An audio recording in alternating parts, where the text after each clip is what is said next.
What is going on, my meta millionaires slash meta heads slash meta bangers? That's right, guys. Comment down below if you got your meta tag name in there. I love saying them all at the beginning of the video.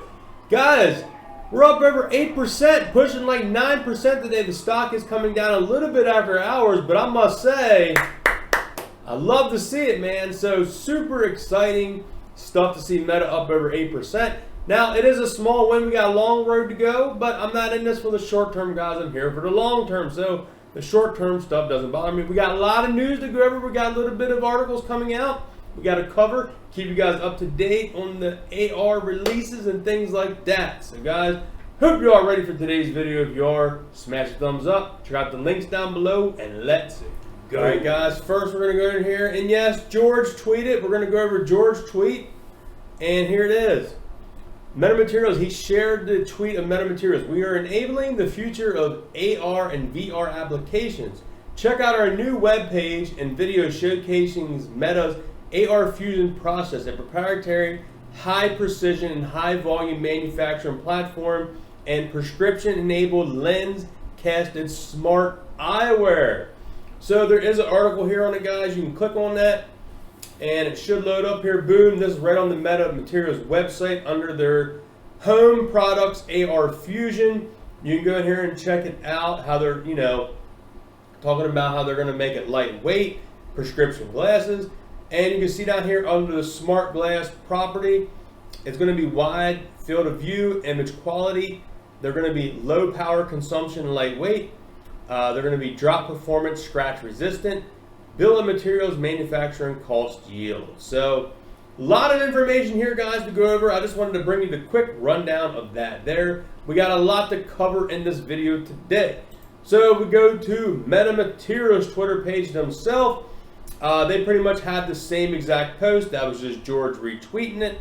And that is the update on George's Twitter and MetaMaterials Twitter. Now, we do got the MetaMaterial News Twitter page, Torx X Meta. They have a couple new updates today. They also posted a MetaMaterials post, the ones we just covered where George retweeted it and they retweeted it. But here we got one from George back the other day. He was replying to this gentleman right here in Wired and this Convestro. We are working closely together in a sneak peek at the SPIE. What is that there? Does he tell me? Invited talks at the Convestro, informed about their strategic partnership with MetaMaterials to provide a one-stop shop solution for AR smart glasses. Right side of the picture, more to come, stay tuned. So let's click on this and check this out. Here we go, guys. Convestro, HLG team is a solution partner, not just a film supplier. So here you got the tool manufacturer. And here it shows where MetaMaterials acquires assets and IP of Swiss lens manufacturer Interglass. MetaMaterials deepens relationships with Convestro. So just more little snippets of stuff coming out, guys. That's what it is.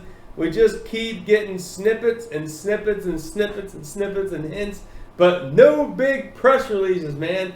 I'm excited for August on this because that's the rumor of this quiet period in the 30 to 40 days that the quiet period has to go on.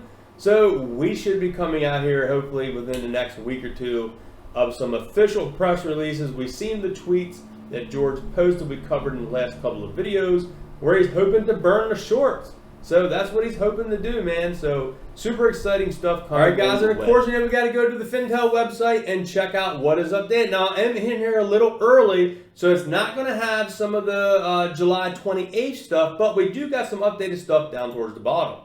So if we go here and look at the short interest to float is staying still 6.56%, saying the short squeeze score of 59.73. If we get down here and look at, we finally got the updated CBOE short volume because it didn't have in last night's video. They didn't have the 26 or the 27. So now we can get a total short volume ratio between the FINRA and the CBOE. So if you look here on July 26, it looks like the combined short volume ratio, which is between FINRA and the CBOE, was 59.20. And if we look here on the 27th, yesterday, the combined short volume ratio of 59.91. So they're saying on the 27th, the FINRA short volume was 2.7 million shares. The CBOE short volume was 882,000. And the combined total volume was over 6 million shares.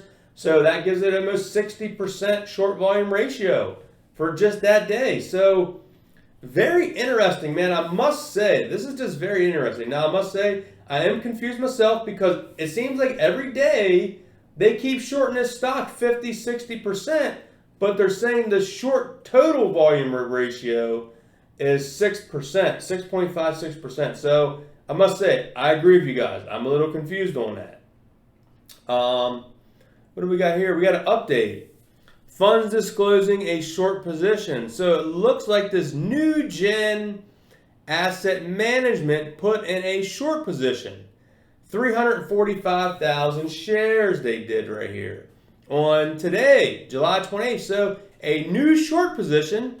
So this section shows institutions, funds, and major shareholders that have reported short positions in their last reporting period. There are two types of short positions listed here.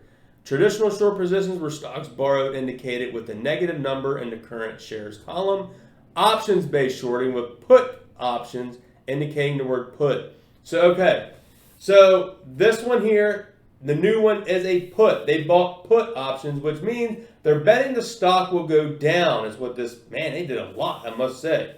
Now this Blackstone Alternative Investment Fund, they are traditionally shorting the stock 26,000 shares is what they're doing.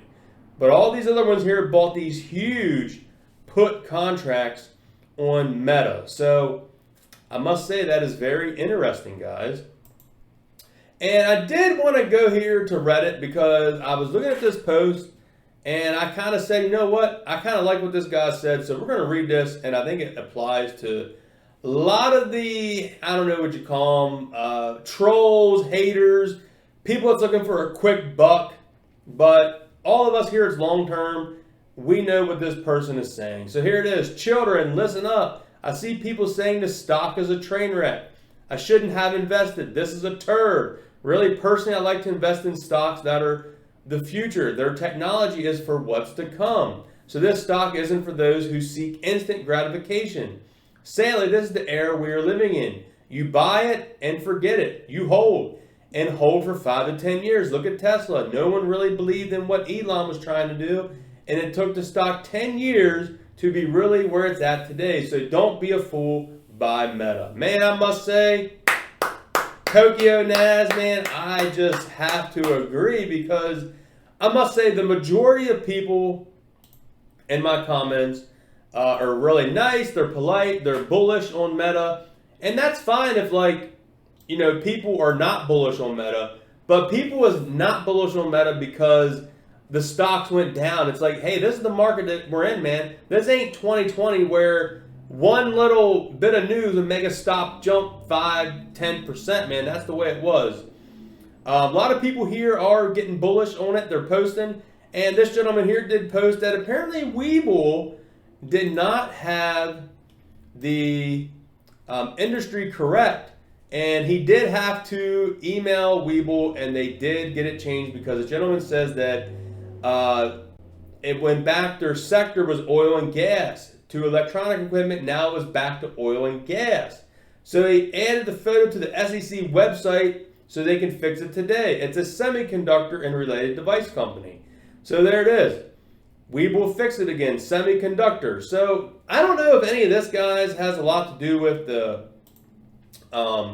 stock issue. And I do think there's just a lot of people just buying and selling it out, people taking profits. But doesn't really bother me because if it stays this price, I'll do what the sign says behind me, guys. Buy the dip. That's what I'm going to be doing. I'm going to be buying that dip. You know, I got some shares in this. I got an options contract. And we're going to have one more thing to cover before we end. All right, guys, I want to end the video here and thank the 2 new Patreons. That's right. So I want to thank Sandra and Gardening with Go. So thank you guys for joining the Patreon. Like I said, I got that private metamaterials options video in there. And if you want to check out that video, join the Patreon. As little as $1 a month. You can go up to $2, $3, $5, whatever you want to donate. Helps out the channel, helps me get the premium Fintel website. So guys, I'll catch you on the next video. Peace.